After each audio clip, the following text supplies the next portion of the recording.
of sports and how it is. We have losers, we have winners. But now in the game of life, failure is actually not achieving what one had intended to. And we understand there's a condition actually that is associated with this, and this is fear of failure. So this is achiphobia, where someone actually has an intense fear of failure, and those who have find themselves in this condition are more reluctant to either growth or even trying again. That's where we find ourselves in the conversation that we're having. So let's start off with you, Rahab. Kingori, you're the founder of Failure Stories. Yes. From where you sit, fear of failure, how has it shaped your career? First of all, thank you very much for having us.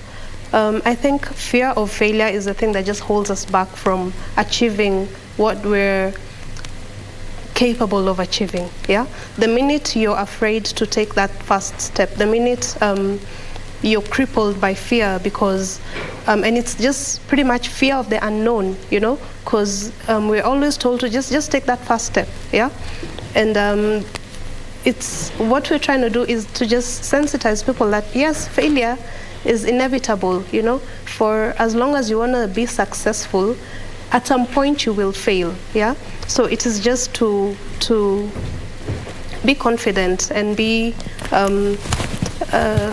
aware that failure isn't final, it isn't fatal, it is just part of the process. It is part of the process. Yes. Now, Michelle Mira. Correct. My tongue is quite heavy, but thank you very much for also making time to be with us in this panel. From a business point of view and being, an entrepreneur and a business speaker, one would argue that I'm not fearful, it's just that I am cautious. And when it comes to making business decisions, that sometimes you try and I'm not so sure and such. How do we get over that? How do we stop being overcautious? Well, that's a good question. Now, anyone who gets into business, it's part and parcel to be afraid of failure.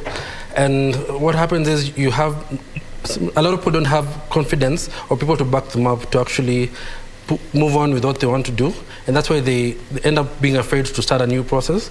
Sometimes there's a lack of funding. Sometimes there's a lack of support from family. But I say that it's good to try and just dive in the deep end. Because sometimes you never know what's ahead of you until you give it a try. Mm-hmm. Yeah. But now how do I know that I have a condition that I have this intense fear of failure? How would I know? Maybe I'm just being overly cautious and such. Rahab. Mm-hmm. I think it is the minute you're unable to do the things that you set out to do. Like say, for example, if you've always wanted to start this business, like you're good at something. Maybe you're good at social media management, or you're good at tailoring, or whatever it is, baking, yeah? But you're just afraid to take that first step. And that is how, you just keep saying, oh yeah, I'll register the company. Procrastinating, yeah? I'll register, I'll do this, but you just end up not doing it, yeah? It's just that crippling fear, because I think the minute you do it is when you'll realize, you know what, it's not so bad, yeah? Now let's delve into the life of Rahab. I mean, after 8 attempts, it is at that point where you did a turnaround, there was a turning point in your life. Yes. What was your motivation? My daughter. I can tell you that at some point in my life, I invested everything. And you see, as an entrepreneur, you just go all in, and because you have this great idea, according to you, and then you fail to take the steps, because in as much as you have a good idea, there's steps that you have to follow. Yeah, you have to do your market research. You have to know whether this product or service that you're offering, is it even required in the market? Yeah. So the minute I failed to do all that, and then I invested everything, and by the time you come into the realization that yes, you've actually failed, depression is not very far from you, and you just sink into this really terrible depression, and it takes everything you've got to just get yourself out of it. Yeah. And that is actually one of the reasons why I decided to do Failure Stories, because I feel like I'm so good at failing. Like I have mastered the art of failing. I have mastered the art of failing. 8 businesses. I'm sure there's people who've done more. But what I learned when the minute I started conceptualizing this idea of Failure Stories is that the next time I did a business and I failed, in the midst of that failure, I took stock. Like, it was very easy for me to just cry, because boy, I wanted to cry. I wanted to just curl up and just cry. But I said, okay, fine, let me see what I did wrong, okay? Was this a correct market for me? Maybe not. Did I do research? No. Did I market this event or whatever? No. So at that point, you're like, okay, yes, I've failed, but I failed because of 1, 2, 3. Meaning going forward, okay, now I'll be able to do better. To do better, yeah. Now, doing better, because no one likes failing. Honestly, no one does. We do not set out every morning to fail. We want to win, and we are happy when we're winning.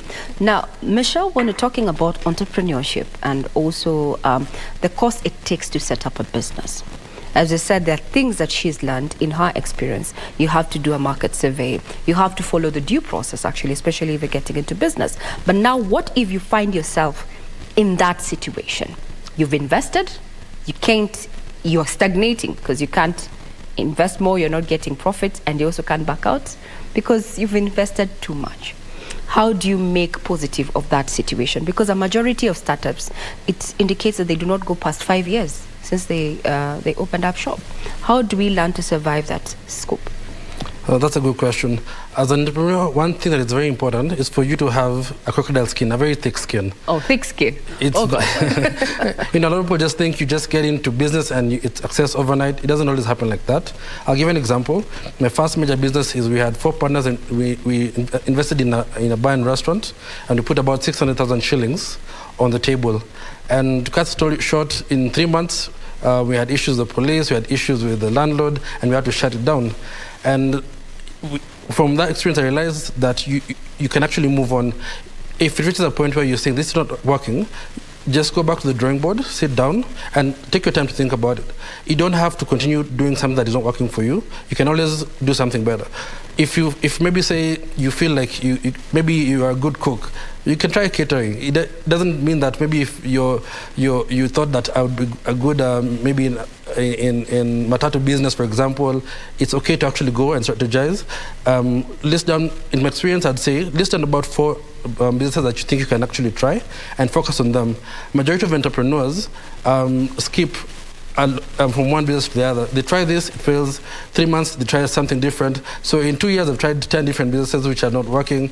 And a lot of people also see their friends. You see your friend that started an M-Pesa shop, you also want to try that again. It's very important to try and limit the number of businesses you can actually invest in and focus and keep trying until you get to where you are. Now, there are those who do not, they find themselves, they have a brilliant idea, a bankable idea. What we term as a bankable idea. However, execution somewhere around it fails. And they lack the crocodile skin, as you've said. We've seen the statistics. It's the young people who end up getting depressed, or even worse, committing suicide. Now that you've made, you're the founder of Failure Stories, how do we deal with this? When we can't give up, life is still priceless, but we're finding it easy to take our own lives. Yes, and that is the main reason why we're doing Failure Stories. Because if I share my stories, maybe there's someone who thinks I'm successful, and they think that I just got there out of sheer luck, yeah? But if I share my stories, my failures, that time when I was deep in depression and I made all these mistakes, but the things I did to get myself out of it, yeah? Someone is able to feel like, what, maybe it's not too bad, yeah? Maybe if I do the same thing this person did, then I can also get myself out of the situation. And a lot of what I've seen and a lot of what is out there is just success stories.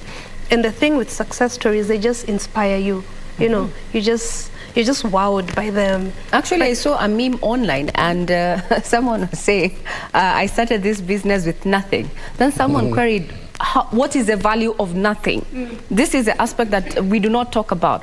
How much did it actually take for you to be successful as you are? And these are conversations we do not have. Exactly. And that is why you see a lot of times when all these very successful people, I don't want to mention any names, we just know the glam, we know, but they never really tell us the struggle. The struggle. How did you deal with your career issues? How did you deal with, licensing? How did you deal with all these things? Because a lot of people, you just have this great idea, you go in, and then you realize, I have like 75 licenses I needed to have applied for, yet you've already invested, maybe you've you've sold your stuff, or maybe you've gotten investors. How do you start explaining to your investors that, oh yeah, I forgot there's like 2 or 3 licenses I needed, so now we can go on. Yeah. So the thing with failure stories is like, let's all come together. Successful entrepreneurs, people who've made it, people who've, you know, you have epic failure stories. Like sometimes I share my stories and I just laugh at myself because I'm just thinking, okay, that was a dumb idea, you know. So let's come together, let's learn from each other. And then it's also a way to just decompress, because I feel like this life, it can be really, and the life of an entrepreneur is very lonely. You know, it's lonely. It's a lonely journey. Yes. And those people you expect to support you, your friends, family, colleagues, are the least. They will be nowhere in your success story. Trust me, it's someone who actually has taken a chance, someone who hasn't interacted with Michelle or Rahab or Regina, that is going to invest in that. Now, creating these synergies where successful stories, failure stories come together. Have you seen it change the dynamics when it comes to, you know, opening up minds of people who either are finding themselves in this situation or they're actually headed into that from an entrepreneur point of view? Michelle. Great. As just to add on even what Rahab was saying in the same direction, a lot of people see an entrepreneur online, or maybe saving their friends online, you know, traveling and going to nice places, maybe driving good cars, and sometimes they forget that it could be a possibility that some of them are actually faking it online. And they're showing all this flamboyant life, and you think they're making it. So they smile for the camera during the online, you know, whatever they are. But behind the scenes, they'll be crying. And I think it's important that people understand that you have to take some time and build yourself, build your brand. Don't just believe everything you see online. Yeah. Every business, every person you see succeed had a point where they actually failed. We don't show the times when you cried, the times we didn't have enough money to pay for rent. You know, we don't show that online. We only show that the part when you actually got a good business deal and you're seeing everything working out quite well. So I think it's important that people understand that there's a lot behind the scene that gets you to be where you are. And failure is part of the process. Definitely. Because no one has it right at the correct time. Even Jack Ma said the same thing. Yes. Steve Jobs said the same things. All these people who've gone ahead of us in as far as business is concerned. Right. Now let's address the people who actually fail to see that they are of more value than the losses that they have incurred. And I'm talking about the number of suicides and depression cases that we're handling, especially among the youth. I'm talking about the age of 24 just after campus all the way to 37. These are people who are struggling. You've gone to school or you've invested X, Y, Z, but still it's not giving you the returns. How do you reach out to these people? How do we tell how will the failure stories or coming together and creating this synergy actually avert loss of life? Rahab. So that is actually part of the plan that we want to do. We would like to, as failure stories, to go around the universities in the country and just talk to these young guys, you know, just tell them that, okay, fine, you know, this microwave generation, this, you know, wanting everything right now, it's really, in some aspects of your life, fine, but when it comes to business, you need to respect the process, because there's a process. There's nothing as an overnight success. Overnight success can take 20 years. You just won't see the 20 years. You will just think it's an overnight success. So that is what we want to do. And one thing we've realized with a lot of us young people is that we don't like to talk about our failures.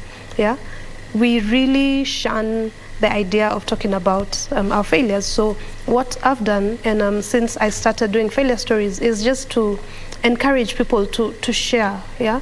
And through the sessions that we've done, we're able to see people are more open, yeah, to discuss their failures. And you know what? When you discuss your failures, you don't know who's in the room. Yeah, someone might just be there and help you. And be the solution to your problems. But then the question is, Rahab, if we look at the demographic, yes, we've already said it's the youth who are, you know, in this particular target, or rather your primary target. But then let's look at the gender aspect. Women are used to sharing, whether it's successes, losses, and such. Then comes boy child. The men do not talk about it. Do not talk about it. How do we bring men on board to not only just talk about their successes, but also that they also found it difficult getting where they got? Michelle. You talk about the boy child, I feel you very much on that. Yeah. Let me take us back to our African nature. We have been born and you've been taught from a very young age, men, you don't cry, you don't show your weakness in public. So a lot of us gentlemen have grown up not being able to be vulnerable in such situations. But I think it's important that we actually get to that place where we actually, as a man, you accept that I'm vulnerable, and I can fail, and you move on from there. It's a working in progress, but it's very important even for guys to actually get off the old way of thinking and actually say, I failed, let me come up to the table. I'll give you an example. I have a friend of mine, he's a Muzungu, and what I like about him is he had a very good job. He was making 800K per month in Nairobi, but he lost his job. But he didn't go into depression and close himself up. He actually came to me and told me, my brother, I've been laid off from my work. Do you have anything that we can work together? Even if I can get a 50K per month, let's do something together. But as African men, we don't have that. We shy away from that. Mm-hmm. So I think it's important that we can actually look into being open and being vulnerable, especially as men. As men. Yeah. Now, as you come to a conclusion to this conversation, we want to hear from you, Rahab and Michelle, about this particular campaign and who you're targeting and what is your main objective at the end of the day. Rahab. Okay. So Failure Stories is targeting the youth, this Gen Z and them. So we're not just targeting them only. So we're also targeting a very unique group of people, and we've realized that the retirees, you've been employed, you've just retired, you've been given this lump sum, you just start a business and it fails, and that was like your lifeline, that was it for you, so we've realized that a lot of the retirees are also going through depression, and they're doing it silently, because you see now their parents, their grandparents, they have people depending on them. So that is also another group of people we also want to reach out to. But our main focus right now is the youth, because there's a lot of get-rich-quick schemes out there. So what platform will you be using to reach out to your target audience, the youth? So we are on social media, and then we also want to do a county tour. We want to go from county to county to just bringing together the universities in this county and talking to the youth, talking to the students, and just sensitizing them on the fact that life is not about getting rich quick. There's a process that you have to respect, and then realizing that at some point you will need to start a business. Not everyone is going to be absorbed into the job market, so a large percentage of them will have to go into business. There's people who have really great ideas and they want to start. We also want to see whether we can get partners. We'd like to have an incubation program where when these young people come and they have these brilliant ideas, first we need to train them, before they can even be given any grants, any funding. Can they just go through the training, and can they just learn that, what I like about project management is that you do a small bit and then you test it, so that you're able to know, is this going the right way? Can we pivot? Testing the market. Exactly. Yes. So then you give yourself a very short period. If it works, it works. If it doesn't, you cut your losses, which are minimal losses. Yes. And that is the best way to go if you're engaging a business. I once engaged an old man doing business and said, a bankable idea is good. Capital is good. Even if you don't have capital and you have people who actually are backing you up, it's okay. But the question is your business going to sustain itself? Yes. So actually he advised, if a business cannot pay its operational costs, including human resource, as well as products and such, cut your losses as soon as 3 months. People stretch it to 6 months, but 3 months, looking at the economy. Yes. Parting word, Michelle, when it comes to matters of, how do we jumpstart ourselves after failing? Great. We need to immerse ourselves in positive energy. We're surrounded with a lot of, sometimes even our friends and even our closest family members are the ones who hinder our success. They're the ones who are quick to tell you, this cannot work, don't do this, Or so and so did it, exactly, and failed. It didn't work. Yes. So it's important for us to immerse ourselves with positive thinking. I say read a lot of, hear a lot of motivational speakers, which is very important. Follow the right people online. Don't just follow any, Tom, Dick, and Harry. And also invest in yourself as well, in your knowledge, the things that you do, the places you hang out. Don't always hang out at the club, because it doesn't mean that, go to seminars, go to conferences, and that's what we will encourage entrepreneurs to actually get the best of what they're looking for. Because you see, what happens is a lot of entrepreneurs, they want to make it big, they want to do something big, but who are you hanging out with? Who are your friends? Let's start from the basics. Choose the right friends, choose the right places to hang out, go to business conferences and forums, and you get a lot of knowledge from there. So it also is an in-house job. Correct. You work on yourself. Well, the conversation has been about getting over failure. And the truth of the matter is nothing comes easy. We have to trust the process, but also we have to work at investing in ourselves. At the end of the day, life remains priceless. There's no price tag to life. So as much as you're dealing with those challenges, let's speak up. Men, women, let's have this conversation and create synergy. My guests this evening have been none other than Rehab Kingori, who is the founder of Failure Stories. Thank you very much, ma'am, for making time, as well as Michelle Libamira, who is an entrepreneur and business speaker. We've appreciated your time and your input, and we look forward to be part of that particular campaign. Thank you very much. Thank you so much. You have been watching Sunday Express. I've been your host, Regina Manyara, as well as John Jacob Curia, and our sign language interpreter there tonight has been none other than Byron. Have a pleasant evening ahead and a great start to the week.